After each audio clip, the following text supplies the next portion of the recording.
Hello, my name is Amy, and today I'll be talking to you about spinal cord injury and their prevention. This topic is very important to me because when I was 12 years old, I had fractured and dislocated one of my lower vertebrae, causing me to have a spinal fusion, which led to me being in a 6 months turtle brace, not allowing me to perform in any sports activities or go to school. According to the Paralyzed Veterans of America, over 10,000 people annually suffer from spinal cord injuries in the United States alone.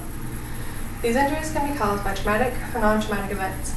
The traumatic events are car accidents, falls, violence, or sports injuries.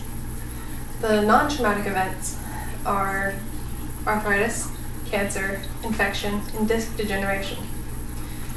According to the spinalinjury.org, men are more likely to have spinal cord injuries more so than women, and the most common ages to have a spinal cord injury is 16 to 30 years of age due to risky behavior. Now before I go any further, I'd like to explain to you what the spinal cord actually is and what it does to the body. The spinal cord, on average, is an 18-inch structure that starts at the base of the skull, makes its way down to the mid-back, and ends at the last rib, ending at your mid-waist. The neurons also send messages to the muscles, allowing them to know how and when to move. The messages are also sent to the brain to inform them of different kinds of sensations, such as temperature, pain, and touch. Now, it's very important to keep in mind the physical mechanics of when lifting an object. It's important to keep your shoulders down, back straight, knees bent, and bottom out. And I will demonstrate it for you now. And the same mechanics for when you're putting it down. The elderly community are more prone to spinal injuries due to falls, so it is very important to install grab bars and install non-slip pads in the bathrooms, and to make sure that all walking areas are clear of anything that may be tripped over.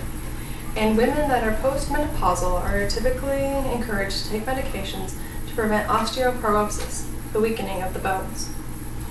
Now, there are many different ways to prevent spinal cord injuries, and the ones that should be taken on a day-to-day basis is whenever you're in a motorized vehicle, you should always be wearing a seatbelt. And children should be in their appropriate safety seats. And it doesn't matter if you're a passenger or the driver, no alcohol or drugs should be consumed. When participating in sports activities such as football, hockey, softball, or baseball, it is important to wear helmets or any other safety gear. Also, when doing activities like horseback riding, bicycle riding, motorcycle riding, or skiing, you also need to make sure that you are wearing a helmet. I played softball for many years of my life, and that is why I have a softball helmet with me. The metal cage in the front of the helmet is to help protect your face from when you're batting or from when you're running the bases. The back of the helmet is also to help you from when you're batting or from when you're running the bases. The back of the helmet helps protect the area of the spine where it meets the skull, helping prevent any permanent, serious spinal cord injuries. That is all that I have for you today. I really hope that you have taken a lot away from my speech, and I hope you enjoyed it. Thank you all so much for listening, and I hope you all have a very, very wonderful day.